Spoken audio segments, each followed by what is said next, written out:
आवाज जनतेचा, लढा सर्वसामान्य जनतेच्या न्याय व हक्कांसाठी। नमस्कार, मी सत्यजित चंद्रशेखर कदम की माझ्या गावाने मला जे प्रेम दिलं त्याचंच हे फलित आहे की भारतीय जनता पार्टीने पुन्हा एकदा मला ही संधी दिली। एक मनाशी पक्क ठरवलं होतं निवडून आल्यावर की माझ्या गावातील जनतेने माझ्यावर इतका विश्वास टाकलाय तर जे काही करायचं गावासाठी ते चांगलंच करायचं। एखाद्या विधानसभेतील क्षेत्रात एवढा निधी येत नाही, तेवढा निधी तुम्ही शहरासाठी आणला, नेमकी त्यामागे तुमचं विजन काय होतं? माझं टार्गेट होतं माझ्या गावातील जी विकास कामं रखडलेली आहेत किंवा जे नाविन्यपूर्ण कामं मी करू शकतो ती मला करायची होती।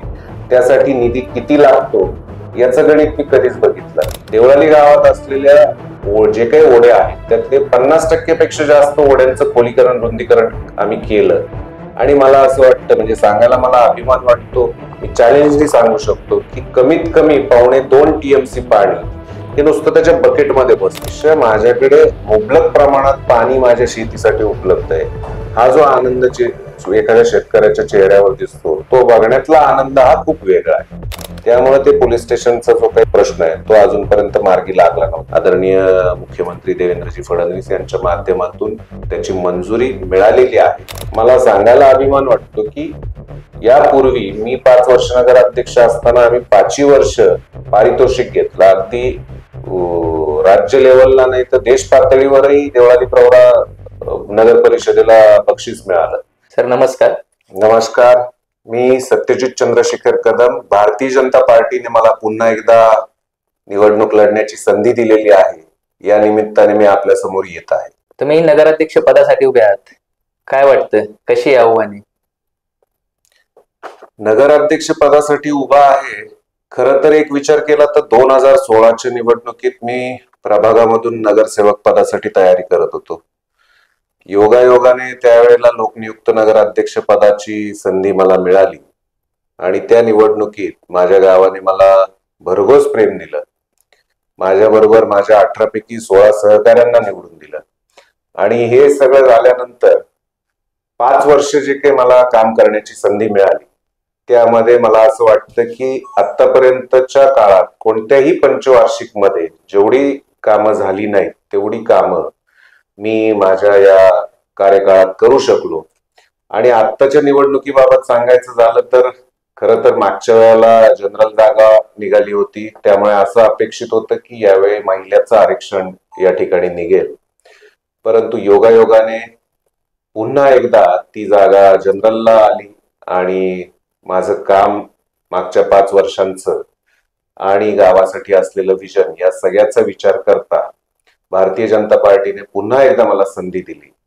त्याबद्दल मी असं सांगेल की माझ्या गावाने मला जे प्रेम दिलं त्याचंच हे फलित आहे की भारतीय जनता पार्टीने पुन्हा एकदा मला ही संधी दिलेली आहे।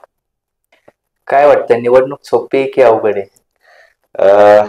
निवडणूक सोपी की अवघड तर माझं या प्रश्नाला उत्तर असं असेल, कोणतीच निवडणूक ही सोपी नसते, परंतु आपण केलेल्या कामाचा आणि आपल्या वाटचालीचा, आपण लोकांच्या मदतीसाठी जे जातो किंवा आपण सामाजिक काम करतो, आपण विकास कामं करतो, आपण सत्तेच्या माध्यमातून पदाच्या माध्यमातून जी विकास कामं करतो त्याच्या अनुषंगाने निवडणूक ही लढली जाते।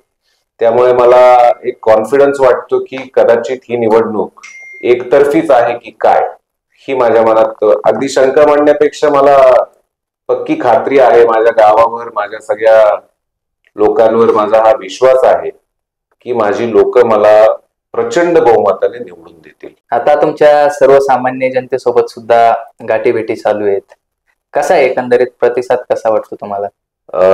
मी अजून प्रचाराला तशी खऱ्या अर्थानं सुरुवात केलेली नाही, परंतु काही प्रमुख लोकांच्या गाठीभेटी घेतल्या आणि खरं तर ज्या भागात जातोय त्या भागात मी उमेदवार म्हणून गेल्यावरती मला हा प्रश्न येतो, दादा तुमचा आमच्यावर विश्वास नाही का? त्याचं कारण की बऱ्याचदा नेते मंडळींच्या बाबतीत, लोकप्रतिनिधींच्या बाबतीत एक असतं की निवडणुकीच्या वेळेला ते आले, नंतर 5 वर्ष आमच्याकडे डुंकूनही बघितलं नाही। परंतु मला असं वाटतं की मी माझा 5 वर्षाचा कार्यकाळ असेल किंवा त्याच्यानंतरची 4 वर्ष प्रशासकाचा कार्यकाळ असेल, या 9 वर्षांच्या काळात गावासाठी जिथे कुठे गरज असेल, ज्या ठिकाणी मला अडचणींचा निरोप मिळेल, कुठेतरी कोणाला तरी मदतीची गरज आहे हे कळेल, कुठल्याही कामाबाबत लोक माझ्याकडे येतील, त्यावेळेस मी प्रत्येक वेळी लोकांसाठी गेलेलो आहे, हजर राहिलेलो आहे. त्यामुळे मला असं वाटतं की निवडणूक ही 4 दिवसाची असते, परंतु आपण केलेल्या 5 वर्षाच्या, मी तर म्हणतो आता माझ्यासाठी 9 वर्षाचा कार्यकाळ जो काही गेलाय त्याचं फलित म्हणून ही निवडणुकीचा निकाल असणार आहे. आता तुमच्या गाठीभेटी चालू आहेत, काही जनतेकडून पण प्रश्न येत असतील तुम्हाला? जनतेकडून प्रश्न येतात का? तर हो, येतात. काय झालं की 5 वर्ष मला काम करण्याची संधी मिळाली आणि आमची टर्म संपल्यानंतर काही कारणांनी निवडणुका लांबत गेल्या. जवळपास ही पुढची एक पंचवार्षिक, कारण 4 वर्ष आता कंप्लीट होत आहेत डिसेंबर एंडला. त्यामुळे 4 वर्षाच्या या प्रशासकांच्या काळात बरीचशी कामं ही अधुरी राहिली किंवा पेंडिंग पडली किंवा होऊ शकली नाही. आणि लोक कामं घेऊन येतात, अपेक्षा असतात, परंतु पदावर नसल्यामुळं आम्हालाही काही ठिकाणी थोड्याफार अडचणी येतात किंवा कामं करता येत नाहीत. आणि त्यावेळेस लोकांचं हे म्हणणं असतं, दादा आम्ही तुम्हाला नगराध्यक्ष म्हणूनच बघतो, आणि योगायोगाने ती संधी पुन्हा एकदा मिळते. तर लोकांचे थोडेफार प्रश्न येतातही, कारण आजची परिस्थिती जर बघितली तर रस्त्यांची दुरावस्था झालेली आहे. काही प्रोजेक्ट्स की जसं की आम्ही स्विमिंग टँकचं काम चालू केलं होतं, परंतु काही निधी हा जास्त प्रमाणात अपेक्षित होता जो मिळू शकला नाही. मध्ये सरकारही बदललं, त्यानंतर अनेक घडामोडी घडल्या. या सगळ्या याच्यात आमचं ते काम जवळपास 5 वर्ष होत आली की रखडलं. त्याचबरोबर अगदी रस्त्यांची बऱ्याचशा भागात इतकी दुरावस्था झालेली आहे आणि देवळालीकरांना ही खूप चांगल्या पद्धतीची एक रस्त्यांची किंवा पाण्याची ही सुविधा आपल्याला सहज सोपी उपलब्ध झालेली आहे, याची सवय लागलेली आहे. त्यामुळं बऱ्याचशा भागात गेलं की मूळतः रस्त्यांच्या, आणि दुसरी गोष्ट की देवळाली प्रवरा शहर जरी असलं तरी बऱ्याचशा भागात शेत जमीन जास्त आहे. मुख्य धंदा, मुख्य व्यवसाय हा शेती आणि दुग्ध व्यवसाय आहे. त्यामुळे शेती आणि ऊसाचं उत्पन्न जास्त असल्यामुळे या भागात बिबट्यांचं प्रमाण वाढलंय. त्यामुळे लोकांच्या मध्ये आता आपण बघितलं तर जिल्हाभरात नाही, महाराष्ट्रभरात हा बिबट्यांचा मुद्दा गाजतोय. आणि या परिस्थितीत लोकांना थोडी भीती वाटते की रात्रीच्या वेळेस लहान मुलांवरती आता हल्ले व्हायला लागले काही भागात. त्यामुळे मग आपल्याही घरात लहान मुलं आहेत, रस्त्याने येता जाताना आपण दुचाकीवर एकटे जातो. या सगळ्यामुळे लोकांना स्ट्रीट लाईट वगैरे या विषयांमध्येही जरा अपेक्षा आहेत. आणि मला असं वाटतं की या पंचवार्षिक मध्ये लोक आम्हाला संधी देतील आणि त्यावरती 100% आम्ही काम करू. आता तुमच्या समोर अनेक उमेदवार नगराध्यक्ष पदासाठी उभे आहेत, तुम्हाला अनेक आव्हाने येत असतील, मग तुम्ही त्या गोष्टींवरती प्रतिसाद कसा करता? असं निवडणूक आहे म्हणजे उमेदवार कमीत कमी 2 असणार आहेत, जास्तीत जास्त कितीही असू शकतात. आपण लोकशाहीमध्ये राहतो, त्यामुळे मला असं वाटतं की प्रत्येकाला निवडणुकीचा अधिकार आहे. त्याप्रमाणे समोरून कुणीही उमेदवार आले, काही असलं तरी जर जनतेला वाटलं, लोकांना वाटलं की मी खरंच काम करतो आणि कामाचा माणूस आहे, तर मला असं वाटतं की लोक मला नक्की चांगल्या मतांनी निवडून देतील. तुम्ही 5 वर्ष सत्तेत होता, कशा प्रकारे तुम्ही कामे केली 5 वर्षामध्ये? आमच्या पंचवार्षिक मध्ये सांगायचं झालं तर अगदी सुरुवातीच्या काळात एक मनाशी पक्क ठरवलं होतं निवडून आल्यावर की माझ्या गावातील जनतेने माझ्यावर इतका विश्वास टाकलाय, तर जे काही करायचं गावासाठी ते चांगलंच करायचं. एक तर करायचं तर चांगलं करायचं, नाही तर करायचं नाही. आणि करायचं नाही माझ्या स्वभावात बसत नाही, त्यामुळे करताना चांगलंच करायचं हे नक्की होतं. त्यामुळे रस्त्यांचे सगळ्यात मुख्यतः प्रश्न होते ते बऱ्यापैकी, अगदी काही ठिकाणी वर्षानुवर्ष वादाचे रस्ते होते, त्याच्यावरही आम्ही तिथे बसून 4 वेळा जाऊन मीटिंग घेऊन ते रस्त्यांचे प्रश्न सोडवण्याचा प्रयत्न केला. नुसतं सोडवलेच नाही, त्यांचे वादच मिटवले नाहीत, तर ते रस्ते पक्के मजबूतीकरण, डांबरीकरणही केले. त्याचबरोबर पाणी योजनेचं सांगायचं झालं तर देवळालीमध्ये पाणी योजना 98 साली चालू झाली. 98 मध्ये चालू झालेल्या या पाणी योजनेमध्ये काही भागात त्रुटी होत्या. त्या त्रुटींसाठी आम्ही जवळपास एक 15-16 कोटींची, काहीतरी 15-15.5 कोटींच्या आसपासची एक योजना मंजूर करून घेतली आणि त्याचं काम कम्प्लीट करून काही ठिकाणी ज्या भागात नवीन टाक्यांची गरज होती तिथे टाक्या टाकल्या, काही ठिकाणी नवीन पाईपलाईन टाकणं गरजेचं होतं, त्या टाकल्या. आणि आज मी सांगू शकतो की जवळपास 99.99% देवळाली गावाचा पाणी प्रश्न पिण्याचा हा मिटलेला आहे. त्यामुळे पाणी पाण्याच्या बाबतीतही आम्ही काम केलं.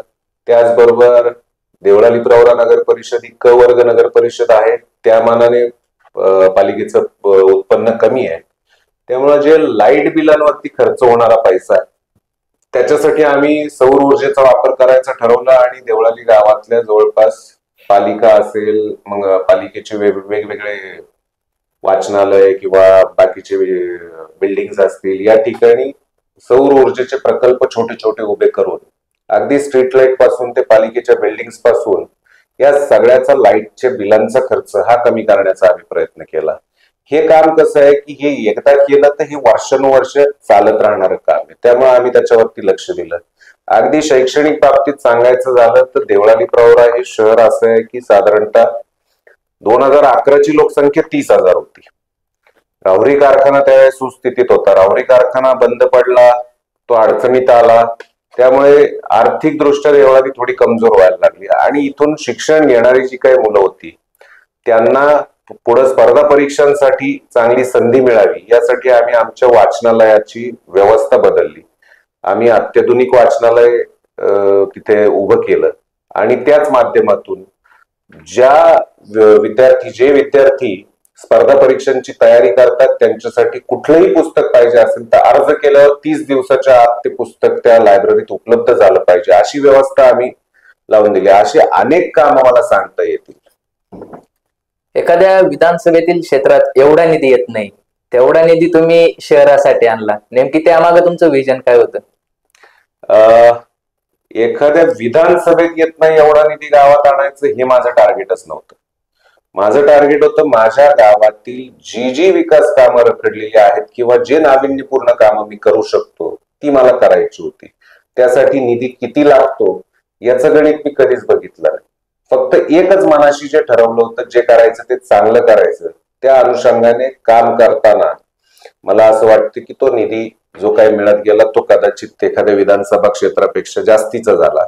याच्याच बरोबर सांगायचं झालं तर प्रत्येक निधी हा शासनाकडूनच आणला किंवा शासनाच्या निधीवरच सगळी कामं केली असंही नाही. आमच्या अगदी सोसायटी डेपो आहे आमच्या इथे, तिथल्या चौकामध्ये माझ्या आजोबांचा पुतळा आहे, तर त्या पुतळ्याच्या इथलं सुशोभीकरण असेल किंवा आमची देवळाली प्रवरा सोसायटी जिला 100हून अधिक वर्ष झालेली आहेत, त्या सोसायटीचं मुख्य प्रवेशद्वार असेल, याचं सुशोभीकरण जवळपास 1 कोटी रुपये त्याला खर्च झाला. हे आम्ही कदम कुटुंबियांच्या माध्यमातून काम केलं. त्याच्याच बरोबर जलयुक्त शिवार ही योजना शासनाची आली होती आणि त्या योजनेमध्ये आपल्या ओढ्या नाल्यांचं खोलीकरण रुंदीकरण व्हावं असं मला वाटत होतं. त्यासाठी आम्ही खूप प्रयत्न केले. त्या योजनेमध्ये काही तांत्रिक अडचणीमुळे ते बसू शकलं नाही. त्याच्यानंतर आम्ही नदीजोड प्रकल्पामध्ये त्यात काही घेता येतं का हाही प्रयत्न केला, परंतु त्यातूनही ते काम करता आलं नाही. परंतु गावासाठी मी 2016च्या निवडणुकीत शब्द दिला होता की जसं भाऊंनी पिण्याच्या पाण्याचा प्रश्न मिटवला तसं मी शेतीच्या पाण्यासाठी काहीतरी नक्की करेल. तो पाण्याचा प्रश्न मिटवण्याचा मी प्रयत्न करेल आणि त्यासाठी ही जलयुक्त शिवार योजना राबवण्याचं माझं टार्गेट होतं. परंतु ते न होऊ शकल्यावर आम्ही आमच्या फाउंडेशनच्या माध्यमातून, रायश्री कदम प्रतिष्ठानच्या माध्यमातून मशीन लोकार्पण करून देवळाली गावात असलेल्या जे काही ओढे आहेत त्यातले 50% पेक्षा जास्त ओढ्यांचं खोलीकरण रुंदीकरण आम्ही केलं. आणि मला असं वाटतं, म्हणजे सांगायला मला अभिमान वाटतो, मी चॅलेंजली सांगू शकतो की कमीत कमी 2.25 TMC पाणी हे नुसतं त्याच्या बकेटमध्ये बसतं. त्याचं पर्क्युलेशन जे काय होतं, त्याच्यात जे काय साठवण होते त्याची पूर्ण क्षमता जर बघितली तर भंडारदरा धरण जे काय आहे त्याच्या 1/3 पाणी साठा हा देवळाली गावात या ओढ्या नाल्यांच्या खोलीकरणामुळे व्हायला लागलेला आहे. आणि त्याचं फलित असं आहे की पूर्वी, म्हणजे मी माझा स्वतःचा अनुभव सांगतो, मी शेतकरी कुटुंबातला आहे. मी एक बोर घेतला आणि तो बोर घेत असताना 200-250 फुटावर तर साधारणतः आमच्या भागात पाणी लागतं. त्याला पाणी लागलं नाही. मी 450 फुटापर्यंत त्या बोरला खाली खोली घेतली, परंतु तो बोर कोरडा गेला होता. आणि ही जलसंधारणाची कामं झाल्यानंतर तीच ग्राउंड लेवल आज मला असं वाटतं की देवळाली गावाच्या कुठल्याही भागात गेलं तर साधारण 30 ते 40 फुटापासून पाण्याला सुरुवात होते. एवढा फरक हा या जलसंधारणाच्या माध्यमातून झालाय, ज्याचा इनडायरेक्टली किंवा डायरेक्टली फायदा हा सगळ्या शेतकऱ्यांना होतो. जलतरण तलाव पूर्ण न झाल्याचा मुद्दा निवडणुकीत गाजू शकतो का? असं आहे, जलतरण तलाव एकतर क वर्ग नगर परिषदांमध्ये माझ्या मते नगर जिल्ह्यात कुठेच जलतरण तलाव म्हणजे स्विमिंग टँक नव्हता, परंतु तो आपल्या इथे व्हावा ही मला वैयक्तिक इच्छा होती आणि त्याबाबत मी माझ्या सहकाऱ्यांशी चर्चा केली आणि त्यानंतर तो निधी कसा मिळवायचा, त्याला कुठल्या जागेवर करायचं हे सगळं ठरल्यानंतर तो निधी मिळवला. परंतु जे करायचं ते चांगलंच करायचं, त्यामुळे जो निधी मिळाला होता तो थोडा मला अपुरा वाटला. त्याच्यामध्ये काही वेगळ्या पद्धतीच्या सुधारणा करून तो चांगल्यात चांगला करण्यासाठी निधी कमी पडल्यामुळे ते काम थोडं पेंडिंग पडलं. 4 वर्ष प्रशासकांच्या काळात माझ्या मते तो काम पूर्ण होऊ शकलं नाही आणि तो निधी ज्या प्रमाणात अपेक्षित होता त्या प्रमाणात येऊ न शकल्यामुळे ते काम अजूनही पेंडिंग आहे. परंतु येत्या 6 महिन्याच्या काळात ते काम पूर्ण होईल. आपल्या शहरामध्ये स्वतंत्र पोलीस स्टेशनची स्थिती काय, ते कधी होणार?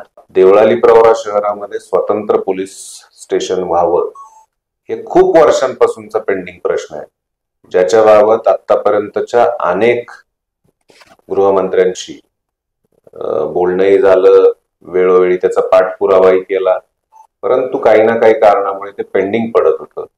म्हणजे याबाबत सांगायचं झालं तर प्रशासकीय अधिकारी कर्मचारी यांच्या बाबतीत जर बोलायचं झालं तर अगदी आजही आपल्याला महाराष्ट्रासाठी म्हणून किती पोलीस फोर्स पाहिजे आणि आपल्याकडे किती पोलीस फोर्स आहे याचा जर आपण खोलात गेलं तर मला असं वाटतं की तो आकडा हा कमीच आहे. आणि या सगळ्यातून एक नवीन पोलीस स्टेशन द्यायचं झालं तर त्याला माझ्या मते 40 स्टाफ मिनिमम एका पोलीस स्टेशनला लागतो, म्हणजे 40 लोक. बाकी गाड्या गोड्या तिथलं बिल्डिंग स्ट्रक्चर जागा हे जे काय लागतं हे तर वेगळं. त्यामुळे ते पोलीस स्टेशनचा जो काही प्रश्न आहे तो अजूनपर्यंत मार्गी लागला नव्हता. परंतु एक 6-8 महिन्यांपूर्वी आदरणीय मुख्यमंत्री देवेंद्रजी फडणवीस यांच्या माध्यमातून त्याची मंजुरी मिळालेली आहे.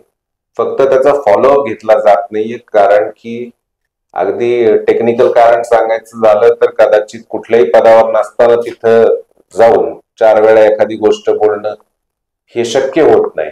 त्यामुळे त्याचा फॉलोअप तेवढ्या पटीत घेतला जात नाही, म्हणून ते पेंडिंग आहे. लवकरच ते काम मार्गी लागेल. आता आपल्याकडे आरोग्य संदर्भात थोडीशी परिस्थिती बिकट आहे सरकारी दवाखान्यांची. तुम्ही त्या बाबतीत कसा पाठपुरावा करत आहे आता? असं आहे, नगर परिषद हद्दीमध्ये सरकारी दवाखाना जो येतो हा जिल्हा परिषदच्या अंतर्गत आहे. हा आपल्या नगर परिषदेच्या अंतर्गत नसल्यामुळे त्याच्यावर तसा कंट्रोल नगर परिषदेचा राहत नाही. फार कमी गोष्टी अशा आहेत की त्या नगरपालिकेशी संलग्न असतात, त्यामुळे तो कंट्रोल जो काही आहे किंवा त्याच्यासाठीचा निधी उपलब्ध करणं आहे या सगळ्या विषयांमध्ये जिल्हा परिषदच्या माध्यमातून जावं लागतं. आणि हे सगळं होत असताना आम्ही त्याही बाबतीत प्रयत्न केले, परंतु त्याला सरकारच्या काही योजना किंवा निधी याबाबत थोड्या अडचणी होत्या. आत्ताच्या सरकारने गेल्या 2-2.5 वर्षांमध्ये बऱ्याचशा ठिकाणी या सुधारणांबाबत काही निधी उपलब्ध करून दिलेले आहेत, वेगवेगळ्या योजना उपलब्ध करून दिलेल्या आहेत. त्या माध्यमातून आता आम्ही पाठपुरावा करतोय.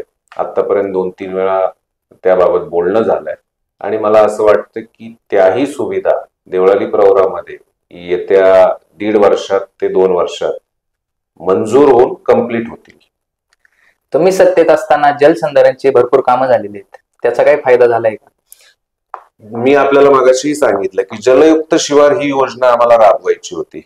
म्हणजे 2016ला मी नगराध्यक्ष झाल्यावर अगदी त्याच्या पहिल्यापासून सांगायचं झालं तर सन्माननीय राम शिंदे साहेब हे त्यावेळेस मंत्री होते आणि हे जलयुक्त शिवार योजनेचं जे काही खातं होतं जलसंधारण हे त्यांच्याकडे होतं आणि तेच नगर जिल्ह्याचे पालकमंत्री होते.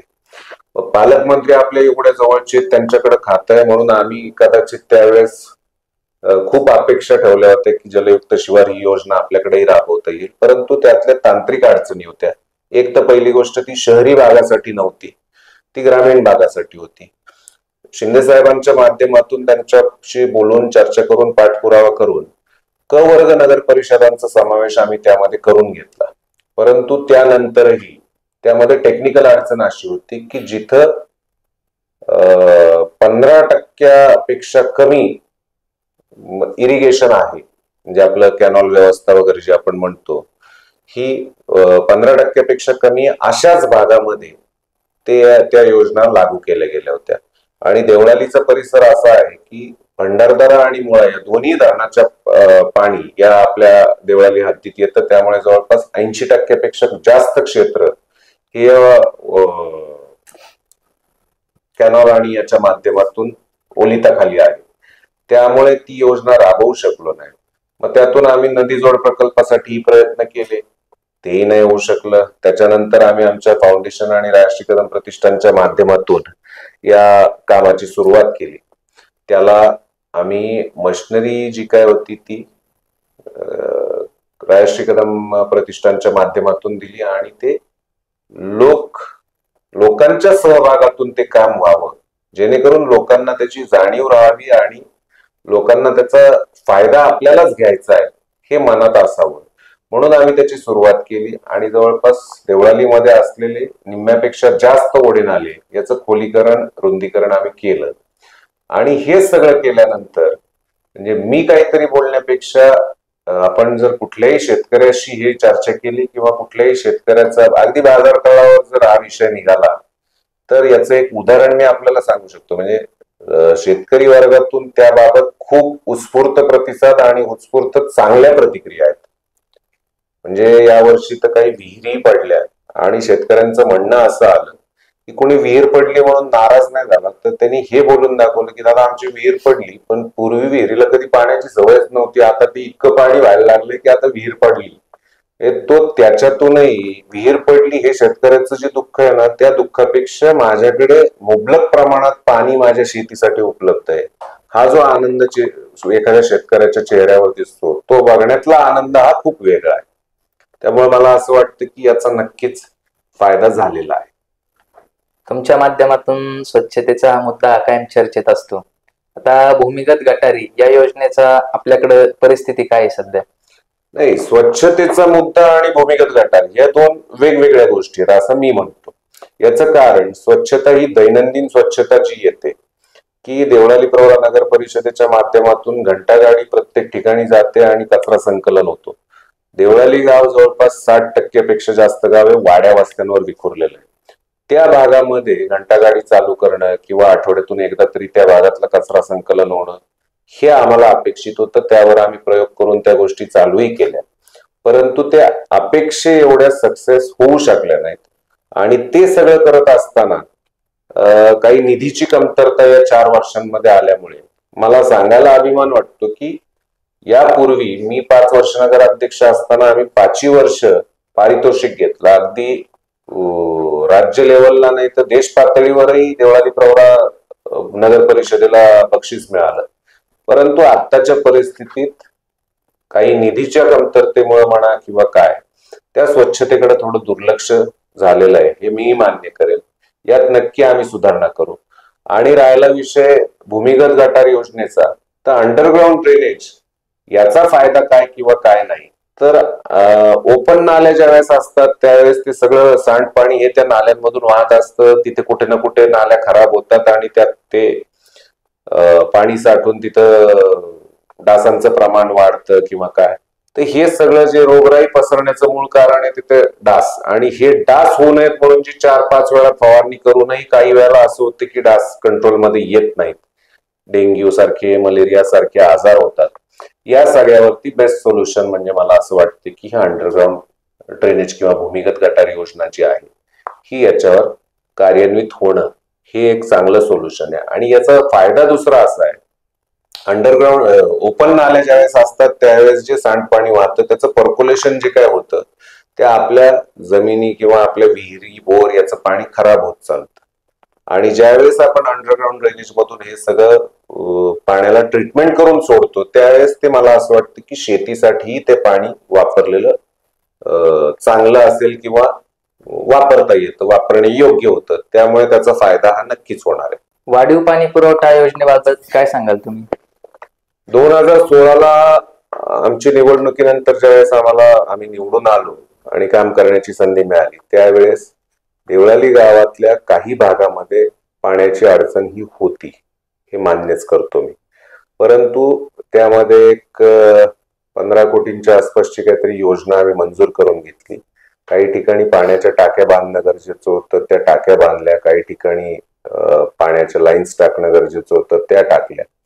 परंतु त्याच्यानंतरही म्हणजे जे आम्ही काम करत असताना पहिल्या 2.5 वर्ष आम्हाला अगदी मनमोकळं काम करता आलं. परंतु नंतर कोविड आला आणि कोविडमध्ये बरीच कामं पेंडिंग होती. पण त्याच दरम्यान एक लक्षात आलं की बऱ्याचशा लाईन्स या PVC पाईप वापरला गेलाय आणि त्यामध्ये त्या लाईन्स टाकल्या गेल्या. तर त्याच्यासाठीही आम्ही आता नवीन अजून पाणी पुरवठा योजना एक मंजुरीसाठी दिलेली आहे. साधारणतः 98 साली चालू झालेली आमची योजना, जिला मुळा डॅम पासून देवळालीपर्यंत पाईपलाईन केली गेलेली आणि या पाईपलाईनचं लाईफ हे 25 वर्षाचं होतं. मला असं वाटतं की 98 साली चालू झाली, आता 2025 आहे, म्हणजे जवळपास 27 वर्ष त्या लाईनला झालेत. अगदी प्रशासकाच्या काळात 3 ते 4 वेळा ती लाईन फुटली होती आणि त्यावेळेस नैतिक जबाबदारी म्हणून, मी त्यावेळेस नगराध्यक्षही नव्हतो, त्यावेळेस तर प्रशासकांचा काळ होता, परंतु माझ्या गावाचा पाणी पुरवठा बंद झाल्यावरती नुसते माणसांचेच नाही तर इथं असलेल्या जनावरांचेही हाल होतात, याची जाणीव ठेवून नैतिक जबाबदारी म्हणून त्यात लक्ष घालून आम्ही ते वेळेत, म्हणजे अगदी एकदा तर असं झालं होतं 3-4 दिवस पाणी पुरवठा बंद राहिला होता, पण प्रयत्नपूर्वक ती योजना आम्ही पाईपलाईनचं काम वेळेत करून ती चालू करण्याचा प्रयत्न केला. त्यामुळे ती पाईपलाईन नवीन करणं गरजेचं आहे. त्याचबरोबर जवळपास देवळाली भागातल्या 150 किलोमीटरच्या नवीन लाईन्स संपूर्ण गावाभरात टाकणं हे गरजेचं आहे. वाड्या वस्त्यांवरती गाव विखुरल्यामुळे तेवढ्या लाईन्सची गरज आहे. त्याचबरोबर या पाणी योजनेसाठी लाईट बिल हे खूप प्रमाणात येतं पंपिंगचं, तर ते कसं कमी करता येईल, त्याही बाबतीत आम्ही सौर ऊर्जा आणि याचा वापर करून ते कमी करायचं असं एक ठरवलेलं आहे. त्याही बाबतीत आमचं कामकाज चालू आहे. फक्त प्रशासकाच्या काळात या कामाला थोडं मी असं म्हणेल की स्लो झालं, गती थंडावली. एकदा मला विश्वास आहे की आमची लोक आम्हाला चांगल्या बहुमताने सर्वच्या सर्व जागा निवडून देतील आणि निवडून आल्यानंतर मी माझ्या गावासाठी, माझ्या सगळ्या गावकऱ्यांसाठी या सगळ्या योजना नक्की मार्गी लावेल हा मला विश्वास आहे. कोविड काळचा अनुभव कसा होता? तुम्ही स्वतः पण कोविड सेंटर चालू केलं होतं. कोविड आला, माझ्या मते देवळाली गावच नाही संपूर्ण देश लॉकडाऊन झाला होता. अख्खा देश जागेवर, म्हणजे स्वप्नातही आपण कधी विचार करू शकत नव्हतो की अख्खा देश जागेवर बसू नये, काय तर फक्त सोशल मीडिया किंवा TV बघतोय. पण ही परिस्थिती आली होती आणि त्यावेळेस खऱ्या अर्थाने जर एक विचार केला तर लोकांना आधाराची गरज होती. कामधंदा बंद झालेला होता, अनेक कुटुंबांची उपासमार होऊ शकत होती.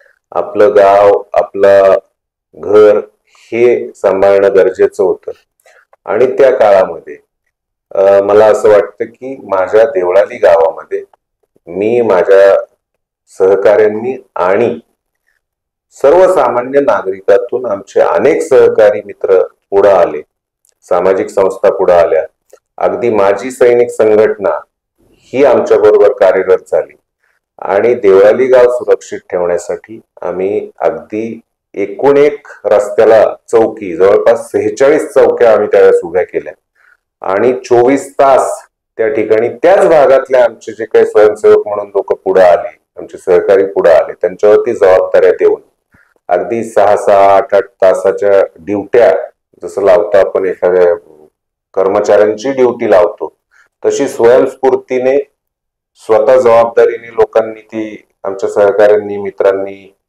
सगळ्या गावकऱ्यांनी ती जबाबदारी उचलली आणि 46 ठिकाणी गावात कोण येतं कोण जातं याची प्रत्येक ठिकाणी आम्ही नोंद ठेवली. त्यामुळं पहिल्या कोविडच्या लाटेत जर सांगायचं झालं तर अगदी शेवटच्या टप्प्यात एक पेशंट निघाला, नाही तर देवळाली गावात एकही पेशंट नव्हता. हे होताना जवळपास 2 महिने आम्ही किचन चालू ठेवलं. की जी गोरगरीब कुटुंब आहेत, की जे आपण म्हणतो हातावर पोट आहे असा आपण एक शब्द वापरतो, तर अशी जी काही कुटुंब होती की ज्यांचे खरंच खाण्यापिण्याचे वांदे झालेले होते, अशा कुटुंबांसाठी म्हणून जवळपास 4,000 लोकांचा स्वयंपाक दररोज सकाळ संध्याकाळ आपण करत होतो. 59 दिवस बरोबर आपण ते किचन चालवलं. आणि मला सांगायला अभिमान वाटतो की त्याच्यासाठी कुठली वेगळी टीम लावलेली नव्हती किंवा माणसं रोजानी लावलेली नव्हती, तर स्वयंस्फूर्तीने सगळ्या महिला भगिनी आमच्या ज्या काही आहेत, त्यामध्ये माझी पत्नी सौ प्रीतीने ती जबाबदारी घेतली होती की जे काही किचनची व्यवस्थापन आहे ते सगळं त्या महिलांनी आमच्या बघितलं. आणि त्याची डिस्ट्रीब्युशनची व्यवस्था ही आम्ही कोणाला तिथं जेवायला नव्हतो बोलवत, तर प्रत्येकाला घरोघरी ते डबे पोहोच होत होते. 4,000 लोकांना अर्धा ते पाऊण तासात शेवटच्या माणसाचा डबा पोच करून आमचा माणूस आलेला असायचा. आणि हे सगळं करताना सोशल डिस्टन्स पासून सगळे जे काही कोविडचे नॉर्म्स होते ते सगळे आम्ही पाळले. आणि यातून मला सांगायला अभिमान वाटतो की या आमच्या अख्ख्या टीम मध्ये कोणालाच कोविड झाला नाही त्या काळात. म्हणजे हे तेवढं अगदी त्याचे सगळे सेफ्टी नॉर्म्स आपण जे काय म्हणतो ते सगळं पाळून ती कामं केली गेली.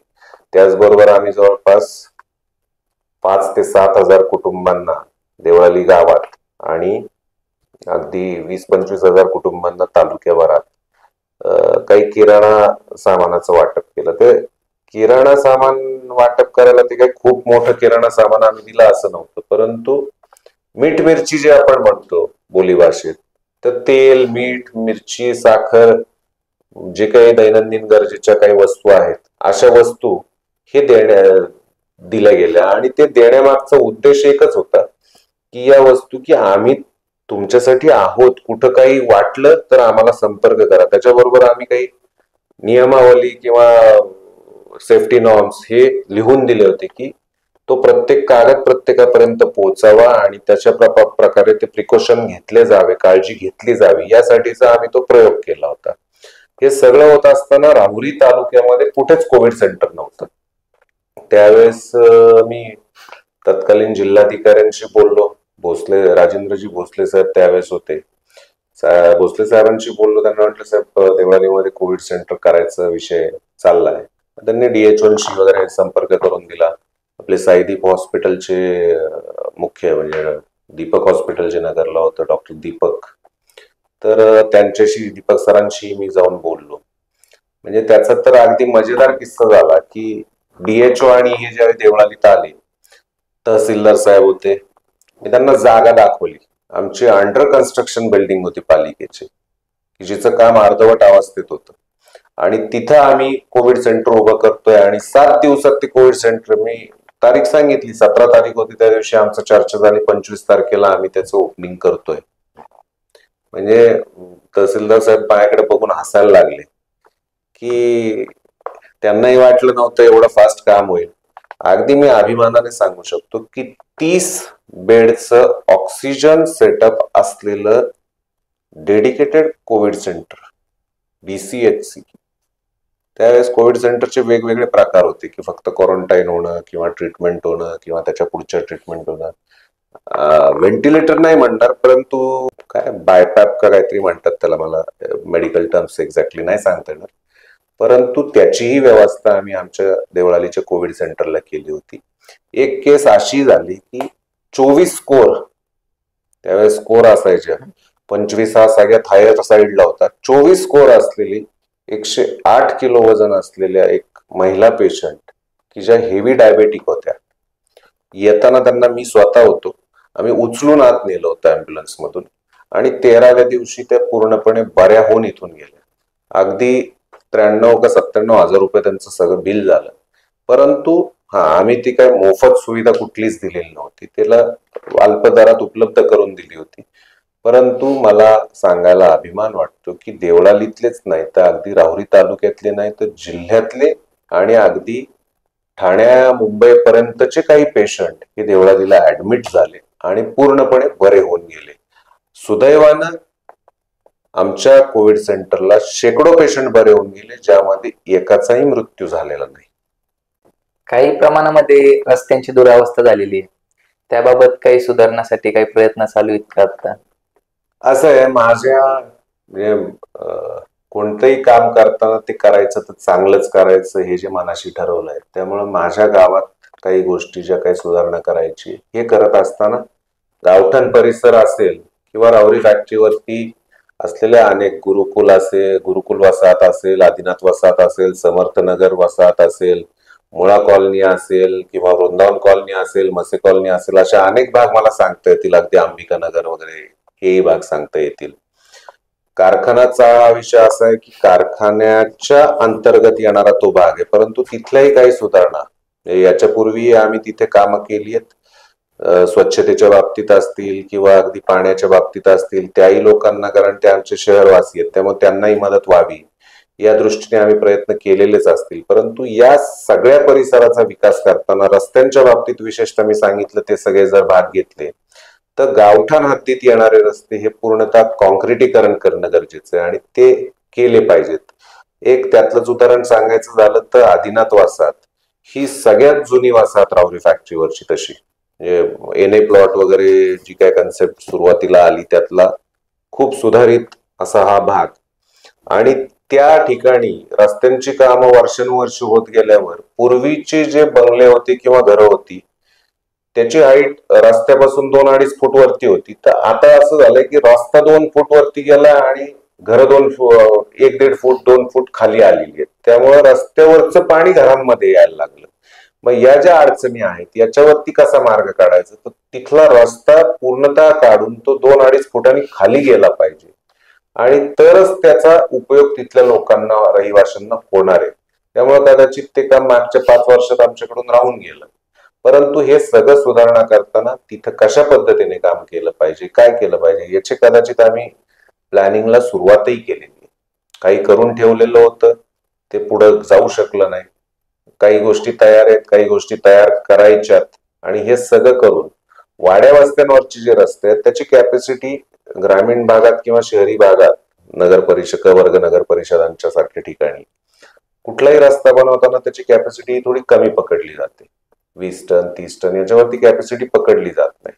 परंतु वस्तुस्थिती ही आहे देवळालीमध्ये की शहर जरी म्हणतो आपण देवळाली प्रवरा नगर परिषदेत, तरीही हा ग्रामीण भाग आहे तसा, कारण वाड्या वस्त्यांवर विखुरलेलं हे शहर आहे आणि शेत जमीन किंवा शेती हा इथला मूळ व्यवसाय. त्यामध्ये ऊसाचं उत्पादन हे सगळ्यात जास्त आहे. त्यामुळे एखादी पूर्वी राहुरी कारखाना चालू असताना बैलगाडीने वाहतूक व्हायची, 4-5 टनाच्या वर गाडीचं वजन नसायचं. परंतु राहुरी कारखाना अडचणीत आल्यावरती बाहेरचे कारखाने ज्यावेळेस इथून ऊस न्यायला लागले, आता तर 12 टायर गाड्याच शक्यतो बऱ्याचशा कारखान्यांच्या आहेत आणि 12 टायर एका गाडीचं वजन, एका गाडीत जातो माल 30 टनाच्या आसपास आणि गाडीचं अंगचं वजन 12 ते 15 टनापर्यंत येतं. म्हणजे कमीत कमी 40 टन हे त्या रस्त्यावरून वाहतूक होते, ज्याची कॅपॅसिटी आहे 20 टन. त्यामुळे रस्त्यांची जी काही दुरावस्था होते याबाबत त्या जे काही त्याचे एस्टिमेट बनवले जातात त्यामध्ये बदल करून टेक्निकली तो रस्ता 50 टनाच्या वरती लोड वाहू शकेल अशा पद्धतीने बनवला गेला तर मला असं वाटतं की ते रस्ते भविष्यात टिकणार आहे. त्यामुळे तशाच पद्धतीने काम करायचं हे आमचं ठरलेलं आहे. राहुरी फॅक्टरी स्मशानभूमी हा खूप वर्षांपासून प्रलंबित प्रश्न होता, तर मी तो कशा पद्धतीने ते काम पूर्ण केलं? राहुरी फॅक्टरीला काय आहे की राहुरी फॅक्टरीचा जो भाग आहे तो हायवेच्या अलीकडे आणि पलीकडे असा विभाग, म्हणजे दक्षिण आणि उत्तर अशा 2 याच्यात तो विभागला गेलाय. नगर मनमाड हायवेची डावी बाजू, उजवी बाजू असंही म्हणू शकतो आपण. तर यामध्ये देवळाली गावाच्या साईडचा जो परिसर आहे तर त्यामध्ये राहुरी कारखाना चाळ हा पूर्वीचा सगळ्यात गजबजलेला भाग आणि राहुरी कारखान्याच्या चाळीच्या अनुषंगाने किंवा तिथल्या परिसराच्या अनुषंगाने कारखान्याच्या जागेतच एक स्मशानभूमी होती. तर त्या स्मशानभूमीची इतकी दुरावस्था झालेली होती की त्याच्यावरती कारखाना सुस्थितीत असताना कारखान्याच्या माध्यमातून त्याचा मेंटेनन्स केला जायचा. परंतु कारखाना जसा बंद पडला किंवा कारखाना जसा अडचणीत येत गेला तसं तिथल्या सुधारणा होऊ शकल्या नाहीत, तिथं मेंटेनन्स होऊ शकला नाही. त्यामुळे त्याची इतकी जी काही दुरावस्था झाली होती, तिथल्या लोकांचं सगळ्यांची मागणी होती की त्याचं काम दादा झालं पाहिजे. 2016च्या निवडणुकीत मी तिथल्या त्या भागातल्या लोकांना शब्द दिला की मी हे काम करेल. आणि नंतरही आमच्या तिथं काही बैठका झाल्या, काही लोक तिथले पालिकेतही आले की दादा तुम्ही त्यावेळेस शब्द दिला होता आणि ते काम होणं गरजेचं आहे. ज्यावेळेस त्याच्या कामाला कशा पद्धतीने ते करायचं तर मंजुरीसाठी पाठवायचं, त्यावेळेस टेक्निकल अडचण त्याच्यातली लक्षात आली की ती जागा एकतर पालिकेची नाही, ती कारखान्याच्या मालकीची. कारखाना अडचणीत येऊन बँकेने जप्त केलेला होता, त्यामुळे ते बँकेच्या ताब्यात. मग या सगळ्या अडचणीतून त्या स्मशानभूमीचं काम करायला परवानगी घ्यायची झाली तर तांत्रिक अडचणी त्यात येत होत्या. आम्ही जिल्हाधिकाऱ्यांकडे गेलो, जिल्हाधिकारी साहेबांना सांगितलं, म्हटलं साहेब अशी अशी अडचण आहे. ते म्हटले ती इथं नाही होऊ शकत. म्हणजे काम खूप मोठं होतं का? तर काम मोठं नव्हतं, परंतु ते होणं गरजेचं होतं. त्यासाठी अगदी त्या कामाची फाईल ही मंत्रालयापर्यंत गेली आणि मंत्रालयापर्यंत जाऊनही काम होत नाही म्हटलं ती परत वरतून आदेश आले की कलेक्टर लेवललाच त्याचा निर्णय व्हायला पाहिजे. त्याप्रमाणे तत्कालीन जिल्हाधिकारी महोदयांच्या समोर बसून, माझ्या मते राहुलजी द्विवेदी त्यावेळेस कलेक्टर होते, द्विवेदी साहेबांकडे बसलो. अगदी चर्चेतून आम्ही काही अधिकाऱ्यांची चर्चा केली, बऱ्याच गोष्टी डिस्कशन्स केले.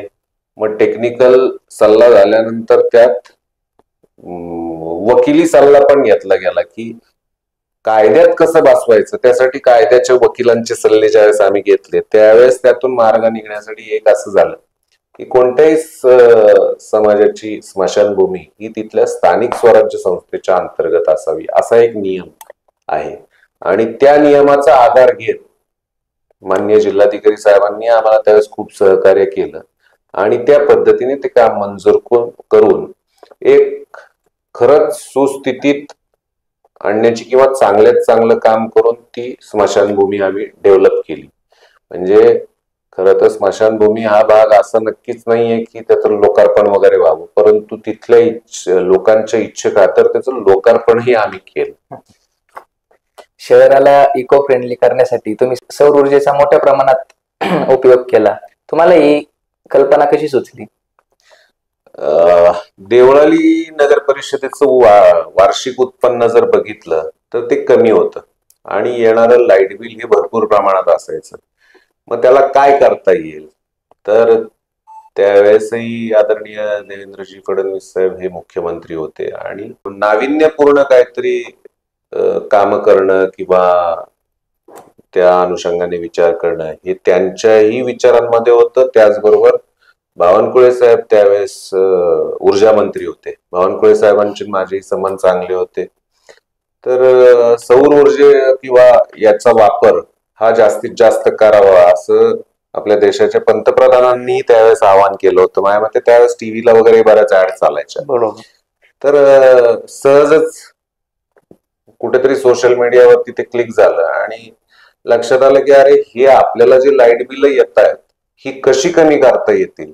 कारण हा प्रश्न कदाचित मी 5 वर्ष तिथं नगराध्यक्ष असेल, माझ्यानंतर कोण येईल कोण नाही माहिती नाही, परंतु आपल्या गावाचं काम आहे, यावरती काहीतरी कायमस्वरूपीचा मार्ग काढला पाहिजे. हे ज्यावेळेस लक्षात आलं त्यावेळेस आम्ही त्याच्यावर विचार करत असताना सौर ऊर्जा हा एक असा आम्हाला समोर ऑप्शन दिसला, पर्याय दिसला की याच्या माध्यमातून ही जी काय लाईट बिल येतात ही कमी होऊ शकतात आणि चांगल्यात चांगल्या पद्धतीने आपल्या गावाचं व्यवस्थापन हे वर्षानुवर्ष चालू शकतं. म्हणून आम्ही त्यातून प्रयत्न करून जवळपास गावातल्या 14 ठिकाणी सोलरचे छोटे छोटे प्रोजेक्ट उभे केले आणि त्यातून ते सौर ऊर्जेचा वापर चालू झाला. मग त्यातले गावठांमधले स्ट्रीट लाईट असतील किंवा पालिकेचे लाईट बिल असतील हे सगळं माझ्या मते अगदी झिरोवर आलं त्यावर. आता या संदर्भात सौर ऊर्जेबाबत पुढील तुमचे काही विजन असतील ना?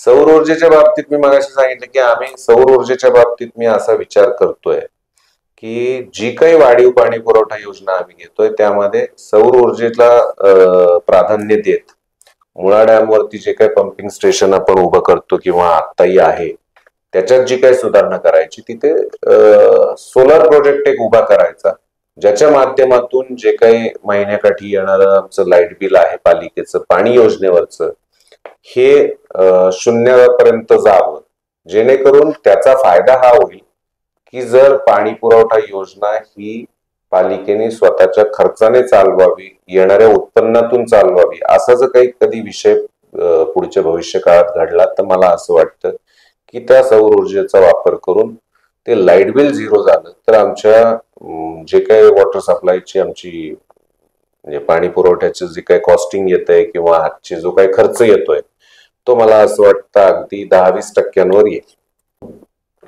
आपल्या या मुलाखतीच्या माध्यमातून तुम्ही जनतेला काय सांगू इच्छिता? खरं तर मुलाखतीच्या माध्यमातून मी एक तर प्रिपेअरच नव्हतं की माझी मुलाखत आता तुम्ही लोक घेणार हे मलाच माहित नव्हतं, अचानकपणे कळालं. परंतु हरकत नाही, मला पुन्हा एकदा संधी मिळाली. मी मनमोकळेपणाने या मुलाखतीच्या माध्यमातून सांगेन की मला चुकूनही वाटलं नव्हतं की पुन्हा नगराध्यक्ष पदाची निवडणूक मला लढवायची आहे किंवा मला नगराध्यक्ष पदाला पुन्हा संधी मिळू शकेल. कारण की मागच्या वेळेला मी सांगितल्याप्रमाणे मागच्या 2016च्या निवडणुकीत ही लोकनियुक्त नगराध्यक्ष पदाच्या निवडणुकीची जागा ही सर्वसाधारण होती, त्यामुळे मला संधी पक्षाने दिली. आणि 2016ला जी सर्वसाधारण जागा होती ती अशीच अपेक्षा होती की त्याच्यानंतरच्या पंचवार्षिकला ती महिलांसाठी आरक्षित होईल. परंतु योगायोगाने ती जागा पुन्हा सर्वसाधारण झाली आणि त्यातून मला ती संधी मिळाली. पार्टीने मला ती संधी दिली, उमेदवारी मला दिली, म्हणून मी नगराध्यक्ष पदाची ही निवडणूक लढवतोय. आणि मला असं वाटतं की गावाच्या कुठल्याही कोपऱ्यात मी गेलो, म्हणजे अगदी कुठल्याही बाजूची मला शिव विचारली, तिथलं शेवटचं घर विचारलं तर मी सांगू शकतो. किंवा मला असं वाटतं 10 प्रभाग आहेत, 10 प्रभागांमध्ये कुठं काय अडचणी आज आहेत हे मला असं वाटतं की बऱ्यापैकी मला माहित आहेत आणि त्याच्यावरती काय करायला पाहिजे आणि ते काम कशा पद्धतीने करायचंय हेही मला माहित आहे. त्यामुळे मी या माध्यमातून माझ्या समस्त शहरवासियांना, माझ्या गावकऱ्यांना नम्र आवाहन करेल की पुन्हा एकदा ही संधी मला मिळालेली आहे. 2016ला आपल्या सर्वांच्या आशीर्वादाने ही संधी मिळाली होती, परंतु त्यावेळेस 2.5 वर्ष आम्हाला कामाला मिळाली. 2-2.25 वर्ष ही कोविडमध्ये गेली आणि 2.5 वर्ष आपल्या विचारांचं सरकार होतं, 2.5 वर्ष हे विरोधी सरकार होतं. परंतु त्या सरकारच्या काळातही जवळपास 60-70 कोटींची कामं आपल्या अगदी भूमिगत गटार योजनेची मंजुरी ही त्या सरकारच्या काळात आपण घेतली आणि त्या कामाला सुरुवात झाली. 98% येऊन ते काम अडकलेलं आहे पहिल्या फेजचं. अजून सेकंड फेजचं काम व्हायचंय. त्याचबरोबर अनेक रस्त्यांचे प्रश्न आहेत, प्रलंबित नसतील ते, परंतु गेल्या 4-5 वर्षांमध्ये म्हणजे 4 वर्ष तर ही प्रशासकाचीच राहिली आणि त्याच्या आधीच्या 5 वर्षाच्या काळात झालेली कामं, बरेचसे डांबरी रस्ते झाले, परंतु त्याची कॅपॅसिटी कमी पकडलेली होती टनेजची. 20 टनाची जर कॅपॅसिटी पकडलेली आहे रस्त्याची आणि त्याच्यावरून आज जाणाऱ्या गाड्या 50 टनाच्या जात आहेत लोडिंगच्या, तर त्या रस्त्यांची अवस्था ही जरा खराब झालेली आहे, याची मला पूर्णपणे जाणीव आहे. त्याचबरोबर अनेक भागांमध्ये पाणी साठलं जातं काही कारणाने, पावसाचं आलेलं पाणी व्यवस्थित त्याचा निचरा होत नाही, त्यामुळे शेतीचं नुकसान होतंय, याचीही मला जाणीव आहे. त्याचबरोबर अनेक असे रस्ते आहेत की काहीतरी वादामुळे किंवा नवीन रस्त्यांची गरज आहे आणि ते पेंडिंग राहिलेले आहेत, त्याचीही मला जाणीव आहे. आपल्याकडे आता बिबट्यांचं शहरामध्ये प्रमाण वाढलेलं आहे. सिक्युरिटीच्या माध्यमातून जर विचार केला तर स्ट्रीट लाईटची गरज आहे, याची मला जाणीव आहे. आणि ही सगळी कामं, ही मी वरच्यावर कामं सांगतो, याच्या खोलात जायचं झालं तर कदाचित अर्धा-पाऊण तास मला यातच लागेल. परंतु ही सगळ्या कामांची मला जाणीव आहे. मुख्यतः आपली आत्ताची असलेली पाणी पुरवठा योजना ही नव्याने आपल्याला डॅमवरून पाईपलाईन आणून ती सुधारित करणं हेही गरजेचं आहे. या सगळ्यासाठी म्हणून मला असं वाटतं की माझ्या सगळ्या शहरवासियांनी, आमच्या जनतेने मला पुन्हा एकदा संधी द्यावी, हे नम्र आवाहन मी आपल्या माध्यमातून करतो. नवनवीन घडामोडी आणि सत्य बातमी पाहण्यासाठी आजच आमच्या YouTube चॅनलला सबस्क्राईब करा, शेअर करा आणि लाईक नक्की करा.